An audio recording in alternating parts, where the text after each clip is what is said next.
Buenos días a todos y todas. Esta es la clase de hemostasia secundaria. En la siguiente clase describiremos los pasos involucrados en la formación del coágulo de fibrina. También mostraremos cómo ocurre la regulación de la hemostasia secundaria y finalmente mostrar algunos de los exámenes utilizados para evaluar los trastornos de la hemostasia secundaria. La cascada de la coagulación se enseñó por mucho tiempo como la vía intrínseca, que la tenemos acá, y la vía extrínseca. Es decir, había dos formas y dos cascadas de eventos enzimáticos que producían el mismo evento final, que era la activación del factor 10. Esta activación del factor 10 marca el paso de la llamada vía común, que era la que finalmente iba a dar lugar a la formación de trombina, que la tenemos acá, y que es el factor o la enzima que transforma el fibrinógeno en fibrina. La fibrina es necesaria para generar estas mallas de fibrina que son parte del coágulo. Entonces, este modelo era el modelo clásico de la coagulación, propuesto en 1964 por los científicos Davy y Radloff. Entonces, ellos propusieron estas dos secuencias de reacciones lineales que eran independientes entre sí y que culminaban con la activación del factor 10. De acuerdo con este modelo, la activación de cualquiera de las dos vías resultaba en la producción de grandes cantidades de trombina para formar finalmente fibrina. Entonces, según esta visión clásica, la coagulación puede venir precipitada por estas dos secuencias diferentes, la vía intrínseca y la extrínseca. La intrínseca es la que se activa cuando la sangre entra en contacto con superficies cargadas de manera negativa. Por ejemplo, en el laboratorio se puede realizar esto y es parte del fundamento de una de las clásicas pruebas de la coagulación, que es el TTPK. La vía extrínseca, por otra parte, se activa cuando la sangre entra en contacto con material que procede de membranas celulares dañadas, por ejemplo, como el factor tisular. En ambos casos, el incidente precipitante va a formar una reacción en cadena. Por eso se llama cascada de la coagulación. Y esta convierte a los precursores en otros factores activados, los cuales catalizan a su vez la conversión de la fibrina, del fibrinógeno en fibrina. La mayoría de estos precursores son considerados simógenos, es decir, que dan lugar a los factores activados. Y ellos son del tipo serina proteasas. De esta forma, la proteólisis controlada va a desempeñar un papel crucial en la amplificación de las señales de coagulación. Sin embargo, las cascadas no ocurren en la fase líquida de la sangre. Todo esto está ocurriendo en la superficie plaquetaria y eso es parte de lo que después se conoció como la teoría celular de la coagulación, que vamos a ver más adelante. Entonces, en el caso de la vía extrínseca, las reacciones van a ocurrir principalmente por la acción del factor tisular en la membrana de las plaquetas. La vía común entonces va a culminar en la generación de trombina y finalmente formar esta fibrina estable, y para que se estabilice participa aquí el factor 13 activado. Este factor 13 tiene un papel fundamental ya que entrecruza los hilos de fibrina. Acá se muestra entonces la vía intrínseca que corresponde a la rama izquierda de la figura anterior, y esto presenta una cascada de reacciones en las cuales parte desde el factor 12. Cuando se entra en contacto entonces con una superficie cargada negativamente, este factor 12, llamado factor Hagemann, puede transformarse en el factor 12 activo. Siempre van a encontrarlo, acá no aparece, pero cuando los factores de la coagulación van acompañados de una A chiquitita, significa que el factor está activado. Entonces, acá hay una molécula que se llama ciminógeno de alto peso molecular, aparece mejor en la diapositiva anterior, ahí aparece marcada.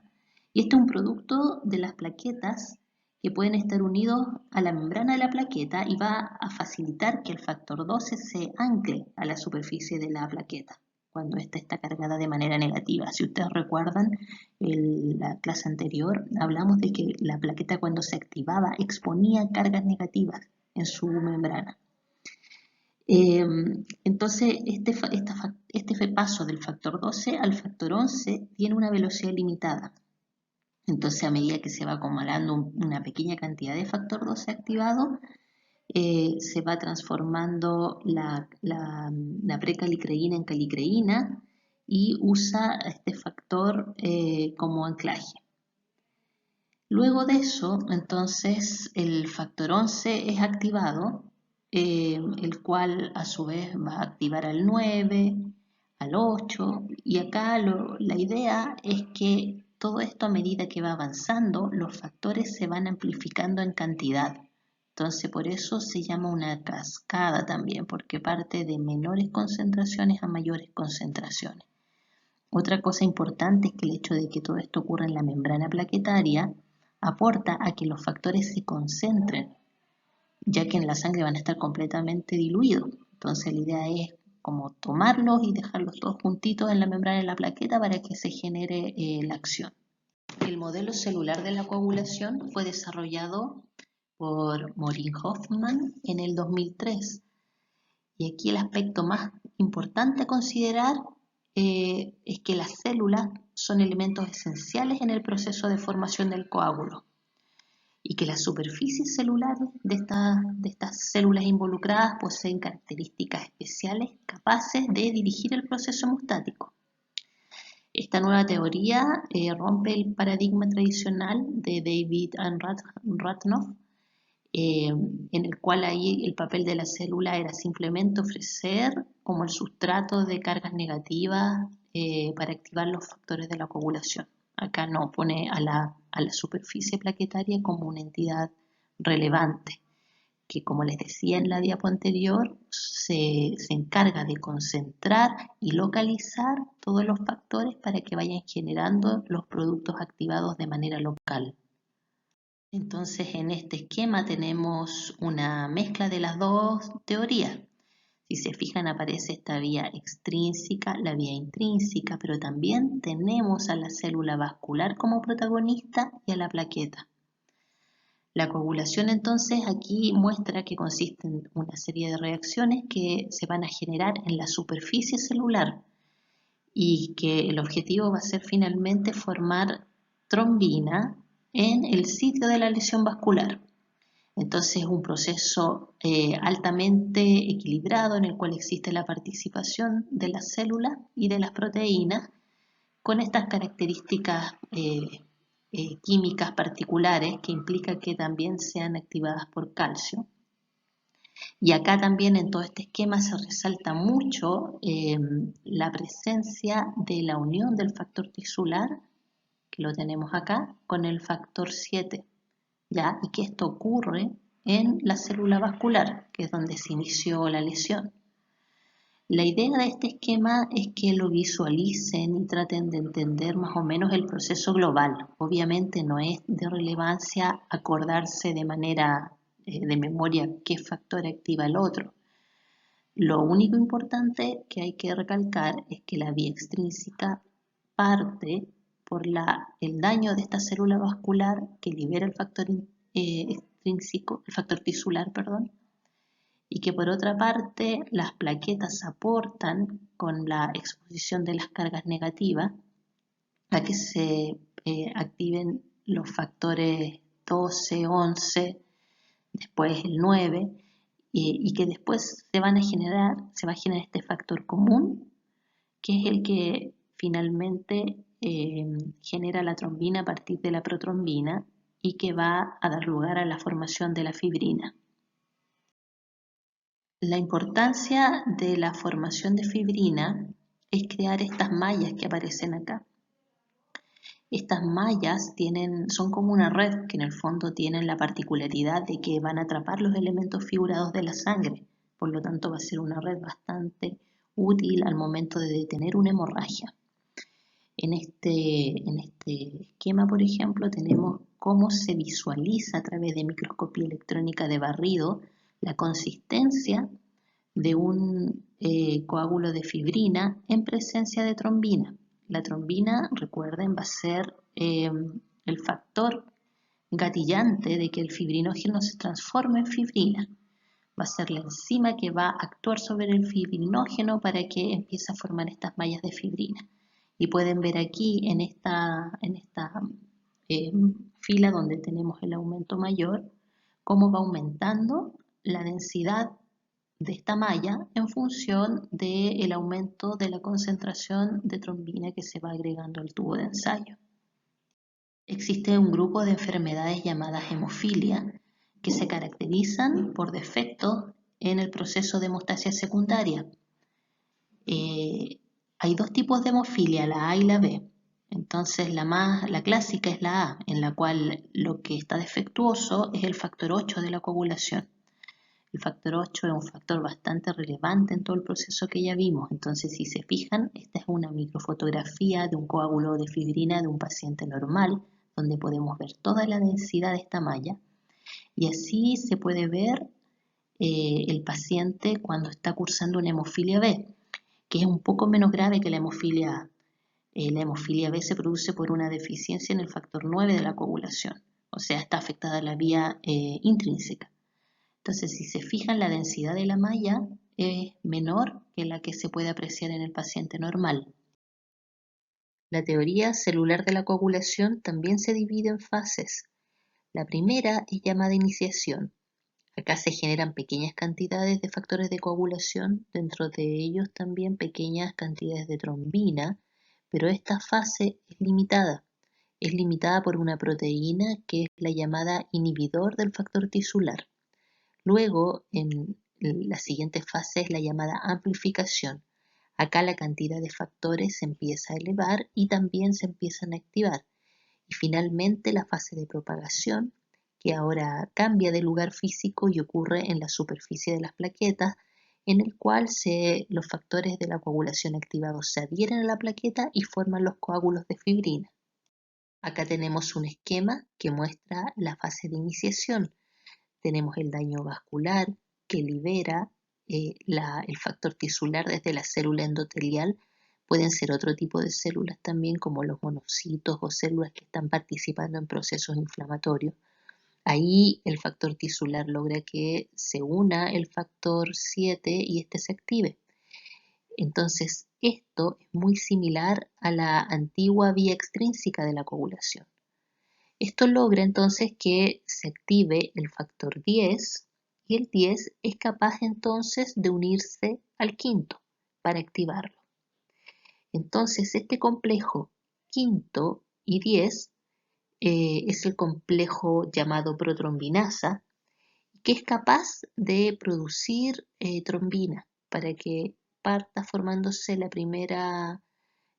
por primera vez las redes de fibrina. Ahora, este proceso, insisto, es autolimitado porque aquí actúa el inhibidor del factor tisular. También en el paso de iniciación, lo otro que ocurre es la activación del factor 9. Entonces el factor 9 ya queda activado. Todo esto está ocurriendo en la célula endotelial. La fase de amplificación depende de las pequeñas cantidades de trombina que se generaron en la fase de iniciación. Acá tenemos en rojo, aquí está representada la trombina. Entonces la trombina va a activar al factor quinto, amplificando la actividad del complejo protrombinasa. Y además va a activar al factor 8, ¿ya? Para que se una al factor 10 y al factor 9 activo y generar el complejo tenasa. Todo esto ya está ocurriendo en la superficie de la plaqueta. Cuando la plaqueta se activaba en el momento en que se generaba la lesión del vaso, una de las cosas que ocurría era que se exponían cargas negativas en la superficie de la membrana. Entonces, los factores de la coagulación, muchos de ellos tienen carga negativa también. Por lo tanto, acá no aparece en el esquema, pero el calcio tiene un papel importante en la unión de estas dos cargas negativas. Entonces, de esa forma, el proceso queda localizado en la superficie de la plaqueta, la cual, si lo unimos con la hemostasia primaria, tenemos que pensar en que en la lesión del endotelio están llegando muchas plaquetas activadas que se están uniendo. Entonces, en esa superficie está ocurriendo todo esto. Entonces, cuando se activan estos dos procesos, empieza ya a generarse trombina en mayores cantidades. La fase de propagación ahora implica grandes cantidades de trombina formada, la que va a actuar sobre el fibrinógeno para generar la fibrina soluble. En esta fase también se produce la activación del factor 13, también por la trombina, y este factor 13 es quien es capaz de generar estos puentes entrecruzados de la fibrina y ya formar una fibrina insoluble. Cuando ya la fibrina está insoluble, está el coágulo de fibrina bien formado y esa etapa en algunos textos aparece como la etapa de la estabilización. El proceso de estabilización del coágulo lo genera el factor 13. Este es un factor que se sintetiza en los megacariocitos y se almacena en las plaquetas. Entonces, cuando se requiere estabilizar el coágulo de fibrina, el factor 13 lo que hace es actuar como una transglutaminasa. Usa los residuos amino tanto del glutamato como de la lisina para formar estos puentes covalentes. Entonces, de esa forma genera un entrecruzamiento entre las fibras de fibrina y logra estabilizar el coágulo de manera mucho más fuerte y generar una malla mucho más resistente. Ahora vamos a revisar algunas propiedades de los factores de la coagulación. En esta tabla aparecen los factores de la coagulación y sus características más representativas. Por ejemplo, aparece el lugar de síntesis, la característica bioquímica que tienen, su vida media, el nivel hemostático, esto quiere decir la cantidad mínima que se requiere para que puedan participar y ejercer una función adecuada en el proceso de la coagulación. Y acá las manifestaciones clínicas. Este dato es bastante relevante y nos va a ayudar un poco a entender la clase de trastornos hemorrágicos. Por ejemplo, tenemos que el factor tisular corresponde a una proteína integral de membrana de 47 kilodalton de peso y es una proteína que está presente, ya dijimos, en la célula endotelial, en los monocitos, en los polimorfos nucleares, etc. Entonces, cualquier daño en la vasculatura puede generar la liberación del factor tisular, que es quien inicia el proceso de la coagulación. Acá tenemos el fibrinógeno, que podemos ver que participa, es sintetizado en el hepatocito. También acá tenemos la protrombina. La protrombina, no olvidemos, es el simógeno de la trombina. También se sintetiza en el hepatocito. Y acá nos dice que la estructura corresponde a una serinoproteasa. Hay varios factores, por ejemplo, acá tenemos el 7, el 9, 10, 11, 12 y la precalicreína, que corresponden a serinoproteasas. Esto quiere decir solamente que en su sitio activo tienen una serina. Pensemos que estas son enzimas. Una vez que se activan, actúan como enzimas. La protrombina, a su vez, es una enzima que para que ejerza su actividad de manera adecuada depende de vitamina K. Luego vamos a ver la importancia de la vitamina K en la actividad de todas estas proteínas involucradas en la coagulación. Y así podemos seguir revisando todos los factores. Si se fijan, la mayoría, a diferencia del factor 8, son sintetizados en el hígado. Este es un dato bastante relevante, porque eso quiere decir que si tenemos una enfermedad hepática en la cual la función hepática está dañada y ya no es factible sintetizar proteínas de manera adecuada, puede impactar en trastornos de la coagulación. Otro dato interesante es que si se fijan acá, el nivel hemostático de todos estos factores implica que no necesariamente se requiere del 100% de su presencia en sangre para que ejerzan su función. Tenemos que la mayoría, incluso por ejemplo el factor quinto, con un 10% que el paciente exprese de factor quinto, ya es factible que participe de manera activa en la coagulación. Lo otro importante es que hay que considerar que, por ejemplo, el factor quinto y el factor 8 no son las enzimas activas, sino que son los cofactores de estos complejos que ya vimos en las diapositivas anteriores, que cuando se unen al factor 10 pueden generar su actividad catalítica. Los factores dependientes de vitamina K son los siguientes: el factor 2 o protrombina, el factor 7, el 9 y el 10. Y también las proteínas anticoagulantes que veremos más adelante. Entonces, la vitamina K tiene la función principal de hacer que el glutamato, que es parte estructural de los aminoácidos de estos factores, sea gamma carboxilado. Entonces, de esta forma, el glutamato se transforma en gamma-carboxilglutamato.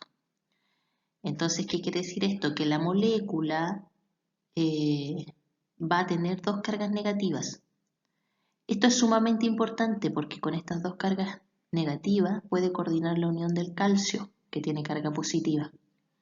Entonces, si lo pensamos bien, si no se produce esta gamma-carboxilación, no podría unir calcio y al final nuestros factores no se podrían unir a la superficie plaquetaria que está cargada de manera negativa. Entonces, esta función de la vitamina K es muy relevante en el proceso de la coagulación.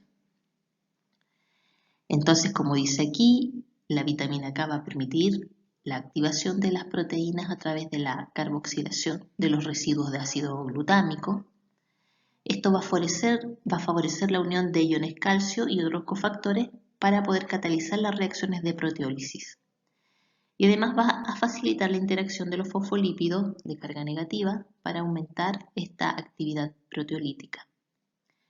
Hay algunos anticoagulantes que usan la inhibición de esta reacción para ejercer su efecto. Y el grupo de los anticoagulantes que funcionan así son las warfarinas. Entonces las warfarinas inhiben la reducción de la vitamina K y por lo tanto no ejerce su efecto haciendo la gamma carboxilación. La siguiente etapa de esta clase va a ser hablar de los anticoagulantes naturales. Este esquema está bastante completo y nos muestra de manera integral cómo actúan los mecanismos anticoagulantes en un individuo. Tenemos también acá en la primera parte el sistema de antiagregantes plaquetarios, que están acá. Entonces tenemos que tener claro que existen proteínas constitutivas del endotelio que tienen función antiagregante y también algunas sustancias que son liberadas a la circulación. Entonces, ¿qué elementos pueden inhibir la agregación plaquetaria? El óxido nítrico, que es liberado por la ENOS en el endotelio. Tenemos también la liberación de prostaciclina, también son antiagregantes plaquetarios. De forma estructural están las ectoadepeasas, que están también expresadas en el endotelio, que producen finalmente que el AMP se transforme en adenosina. Esto también impide que las plaquetas se agreguen. Y constitutivamente también el endotelio tiene carga negativa. Eso produce que haya una repulsión por carga. Por otra parte, con respecto al sistema anticoagulante, los anticoagulantes naturales son la proteína C y la proteína S. Ellos se unen para inactivar al factor quinto.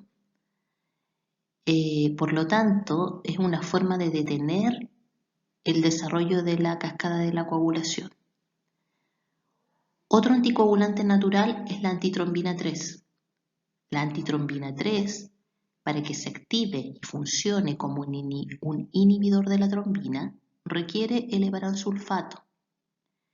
Entonces, este es el mecanismo por el cual funcionan también las heparinas. Las heparinas son fármacos que permiten, que inhiben la producción de la coagulación, y el mecanismo que usan es unirse a la antitrombina 3, que es un inhibidor directo tanto de la trombina como del factor 10 activo.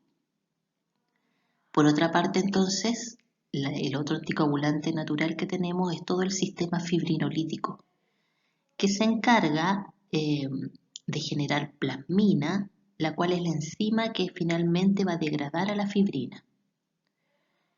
Este sistema fibrinolítico lo vamos a ver un poco más completo más adelante.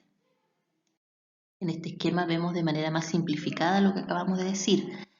Podemos ver mecanismos regulatorios a nivel de hemostasia primaria, de hemostasia secundaria y de la fibrinolisis. Entonces tenemos acá como representantes, en el caso de la hemostasia primaria, el óxido nítrico más la homocisteína, que producen inhibición de la agregación plaquetaria y vasodilatación. Tenemos las prostaciclinas también, que inhiben la agregación plaquetaria, y a nivel de hemostasia secundaria tenemos el inhibidor de la vía del factor tisular, que recuerden que es uno de los mecanismos reguladores a nivel del proceso de iniciación de la vía de la cascada de la coagulación. Tenemos la antitrombina 3, que requiere, no se olvide, el heparansulfato para activarse. La antitrombina 3 es capaz de ejercer una acción inhibitoria directa en los factores 9, 10, 11, 12 y además en la trombina. Tenemos la proteína 6S, que es inhibidor tanto del factor quinto como del 8 y que utiliza también la trombomodulina para ejercer esta acción. Y finalmente tenemos el activador del plasminógeno tisular, que es capaz de activar a la plasmina. Y la plasmina, ya dijimos que una vez que se activa puede generar la degradación de la fibrina. Entonces tenemos aquí el mecanismo por el cual la proteína 6S actúan y la antitrombina 3. La proteína 6S forman un complejo inhibidor y, como ya dijimos, es capaz de inhibir el factor quinto activo y el factor 8 activo. Y por otra parte tenemos la antitrombina 3, que actúa directamente sobre la trombina activa y también es capaz de inhibir al 12, al 11 y al 9 activados. En este esquema podemos ver cómo se genera el efecto inhibitorio de la antitrombina 3. Acá en 1 tenemos un esquema que representa la estructura de la antitrombina 3 y que tiene un sitio de unión tanto para el factor activo como para una molécula de estructura similar al heparansulfato. Acá aparece el heparansulfato, de hecho es un pentasacárido, por eso aparece así. Entonces, ¿qué pasa? Que una vez que se une el heparansulfato a la antitrombina 3, esta cambia su sitio, su estructura conformacional del sitio de unión al factor que va a inhibir y lo hace mucho más afín al sitio de unión. Por ejemplo, acá aparece del factor décimo activado. Entonces, de esta forma lo hace activo y es capaz de inhibir al factor activado y ejerce su efecto final de anticoagulante. Ahora revisaremos algunos de los exámenes utilizados para evaluar el trastorno de la hemostasia secundaria. Ya vimos que para evaluar la hemostasia primaria contamos con el recuento plaquetario y los tiempos de sangría. Pero para evaluar trastornos de la hemostasia secundaria contamos con el tiempo de protrombina o TP, el tiempo de tromboplastina parcial activado o TTPK, también llamado TTPA, el tiempo de trombina y el dosaje o cuantificación de fibrinógeno. Esas son las pruebas de rutina, pero hoy en día se cuenta también con pruebas mucho más específicas cuando se sospecha alguna alteración hemorrágica. Pero la idea es que veamos en principio estos exámenes. Para entender un poco el principio que rige estos exámenes, tenemos que pensar más que nada en la teoría antigua de la coagulación. Es un poco extraño, pero es la mejor forma de explicar el principio de los exámenes, porque al final lo que se hace en el laboratorio es representar in vitro lo que ocurriría aislando estas dos vías. ¿Qué quiere decir esto? Que, por ejemplo, para evaluar la vía intrínseca, que recuerdan que se activaba por superficies cargadas negativamente, de fosfolípido, etc., lo que se hace es que se trabaja con el plasma del paciente, que obviamente el plasma del paciente va a tener todos los componentes de la cascada de la coagulación, y ese plasma del paciente se le agrega un reactivo que tiene kaolin, que es un activador, eh, los fosfolípidos que aportan la carga negativa y calcio. Entonces inmediatamente se empieza a formar un coágulo. Entonces acá se mide el tiempo que se demora el coágulo en formarse. Así de simple. De hecho, ustedes antes tenían un trabajo práctico en el cual ustedes hacían estas reacciones y veían, visualmente se ve la formación del coágulo. Por otra parte, el tiempo de protrombina, o TP, usa factor tisular y fosfolípido en el reactivo, más el suero del paciente, perdón, no suero, plasma, más calcio. Entonces esto evalúa la vía extrínseca. Entonces también lo que se mide es el tiempo que se demora en la formación del coágulo. Entonces ambos exámenes se expresan finalmente en segundos. En el caso del TTPA se demora más o menos, lo normal es 40 segundos, si no me equivoco, 35 creo segundos aproximadamente en formarse el coágulo. En el caso del TP, lo normal es que el paciente forme este coágulo en 12 segundos, ¿ya? Por lo tanto, el tiempo de protrombina va a evaluar la actividad de los siguientes factores: del 2, del quinto, del décimo y del séptimo. Acá está exactamente lo que les acabo de explicar. Entonces la expresión del resultado es en segundos y acá aparece la otra forma de expresarlo, que es en porcentaje. Y lo normal es que un individuo tenga de 70 a 120% de actividad del tiempo de protrombina. Acá tenemos la explicación ahora del TTPK o TTPA. Entonces, si podemos mirar acá arriba, podemos ver que los factores que se evalúan cuando este tiempo es más largo de lo habitual, ahí están los valores de referencia de 35 a 45 segundos, suponiendo que un paciente presenta 60 segundos, es decir, se está demorando mucho más en formar el coágulo que un individuo de referencia, quiere decir que probablemente exista algún defecto en alguno de estos factores, el 2, el 5, 10, 8, 9, 11, 12. O bien que puede ser un defecto genético, que es mucho menos probable, o también puede ser un defecto adquirido. Por ejemplo, alguna deficiencia de vitamina K podría generar que se alarguen estos tiempos. O también puede ser el tratamiento con algún anticoagulante. También estos tiempos se van a alargar. ¿Ya? Entonces acá está el principio de la reacción, simplemente para que la conozcan. No tiene sentido aprenderse esto en estos momentos. El otro examen que es considerado de rutina, pero es menos frecuente que los anteriores, es el tipo de trombina. Entonces acá simplemente se usa el plasma del paciente, el cual cuenta con el aporte de fibrinógeno, y se le agrega de manera directa un reactivo que contiene trombina y se toma el tiempo en el cual se transforma a fibrina, se forma el coágulo. Entonces lo normal es que sea de 10 a 11 segundos, es menor que los anteriores. Entonces, este tiempo se va a alargar en presencia de algunas alteraciones como la hipofibrogenemia o la presencia de algún anticoagulante en el suero del paciente.